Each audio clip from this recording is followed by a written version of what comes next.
40 degree বা তারও বেশি তাপমাত্রায় যখন চারপাশ দগ্ধ হয়ে উঠেছে, তখনও থেমে নেই দায়িত্ব পালনের দৃঢ়তা।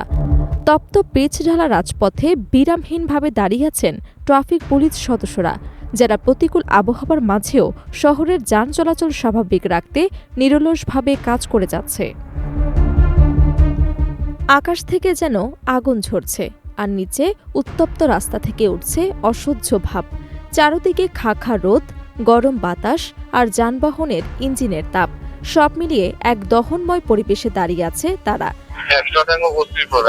এত বেশি রোদ, আমরা দাঁড়ায় থাকি, নিচের রাস্তা গরম উঠে, দাঁড়ায় ডিউটি করাও প্রচন্ড কষ্ট আমাদের। একটু পর পর পানি খাওয়া, পানি তেষ্টা পাই, দাঁড়ায় থাকা যায় না, মাথা ঘুরে আমাদের অনেক অসুস্থ হয়ে পড়ে। তারপরেও জনগণের সেবার জন্য আমাদের ডিউটি করাই লাগে।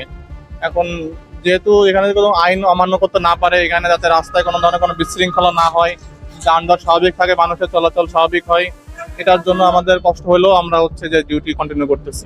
মাথার উপর জ্বলন্ত সূর্য আর চারপাশে গরমের মাঝেও ট্রাফিক পুলিশ সদস্যরা নিজেদের দায়িত্বে অবিচল থেকে শহরের যান চলাচল নিয়ন্ত্রণ করছেন।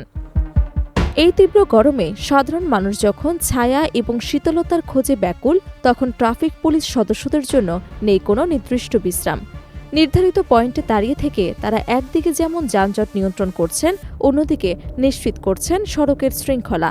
সামান্য অবহেলা বা দায়িত্বে অনুপস্থিতি পুরো শহরকে অচল করে দিতে পারে। ঘামে ভিজে গেছে তাদের পোশাক, ধুলো এবং ধোয়ার কারণে মুখমণ্ডলগুলো ক্লান্ত হলেও দায়িত্ব থেকে পিছিয়ে আসার সুযোগ নেই। উত্তপ্ত পিচের ওপর দীর্ঘক্ষণ দাঁড়িয়ে থাকার কারণে শারীরিক কষ্ট বাড়লেও তারা দায়িত্ব পালন করে যাচ্ছেন অবিরামভাবে। তৃষ্ণা মেটাতে মাঝে মাঝে পানি বা গাছের নিচে আশ্রয় নিচ্ছে। প্রতিদিন দীর্ঘ সময় ধরে চলা এই ডিউটি শুধু একটি পেশাগত দায়িত্ব নয়, বরং এটি এক ধরনের নিঃশব্দ ত্যাগ। সত্যি কথা বলতে কি, মাইনা নিতে হবে। চাকরি করি, সেই সুবাদে আমাদের আসলে কষ্ট হলো, কিছু করার নাই। যেহেতু চাকরি করি, আমাদের মাইনা নিতে হবে। এই রোদে পোড়া মুখগুলোই আসলে শহরের অদৃশ্য রক্ষা কবচ, যারা নীরবে নাগরিক জীবনের চাকা সচল রাখছেন।